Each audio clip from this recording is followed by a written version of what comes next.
In chapter 2, Much Afraid believes she'll be going with the shepherd that day as she wakes up and gets ready and is excited for the journey.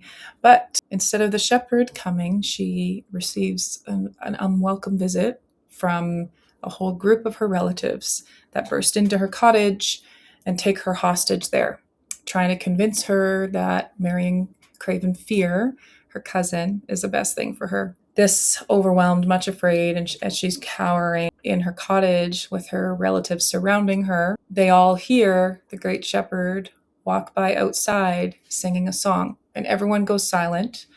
But she, in that moment, is too overcome with fear to think of calling out to him. And so he passes by, and once they realize that they need to keep her quiet, one of her cousins was holding her in a chokehold and she ended up fainting. So she wakes up a little while later in her room, and there's one of the relatives guarding the room, and everyone else is outside of the room.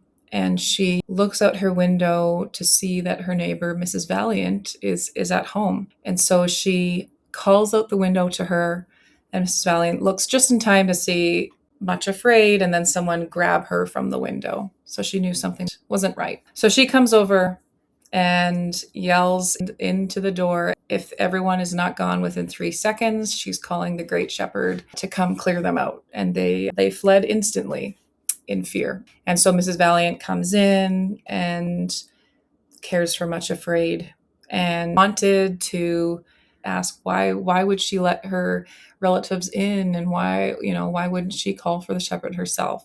But before she even said it, she knows that the fear that Much Afraid struggles with is not something that can be done away with easily. It's something that only the great shepherd can deal with. And so she makes her tea, she helps Much Afraid get comfortable, and because it's so late in the day, Much Afraid knows that she has to wait until the next day to go look for the shepherd. And so Mrs. Valiant goes back to her family and leaves a bell for Much Afraid to ring if she needs any help in the night. Chapter 2 gives us a pretty clear picture of spiritual warfare that we go through as followers of Christ. Though I think it's important to note that it's not saying that these characters are meant to represent demons. They are people represented, but just as we can come up against opposition in the people and the culture around us and different family things, that's what Much Afraid is coming up against.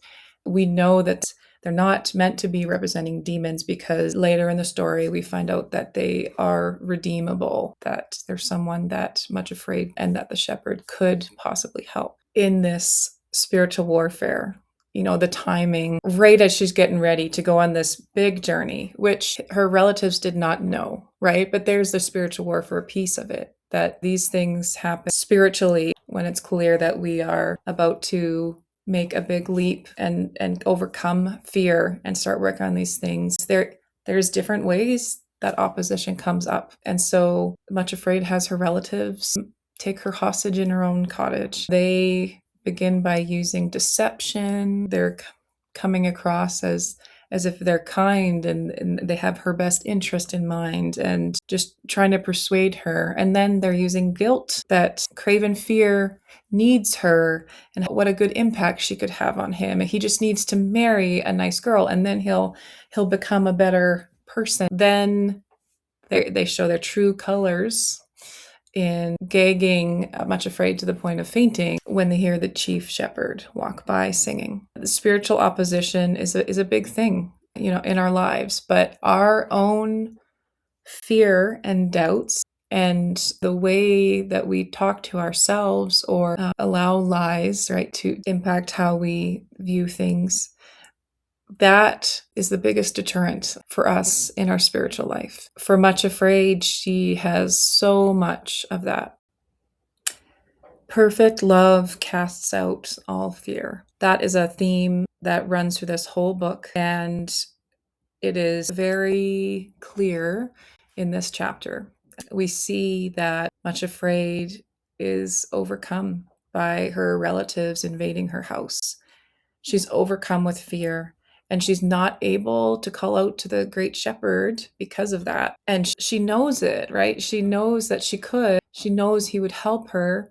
But the doubt and the insecurity, that's what gets in the way of us calling out when we should. But she is able to call out to Mrs. Valiant, her neighbor. And this is the beauty of community, that when we are too overcome with our fear or lies or insecurities to reach out to God, that we can reach out to a brother or sister in Christ, and they can help, hopefully help lead us back to Jesus again and again. Much Afraid worked with the Great Shepherd for many years, and she's desired to overcome this fear for many years, but she has so many doubts about, seeing herself differently as the other workers for the shepherd, that she wouldn't be able to do like what they do. She has her disfigurements and, all these things that she looks down on herself for, and doesn't believe that the good shepherd could or would even want to heal that. And so she has to be willing to ask, as we learned from that last chapter.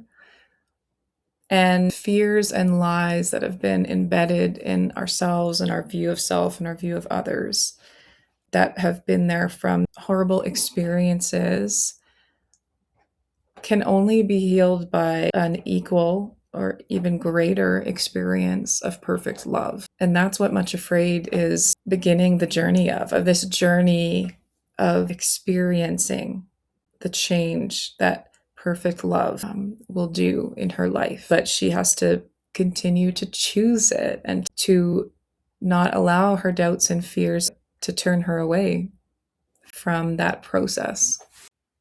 And that's where we end off for chapter 2.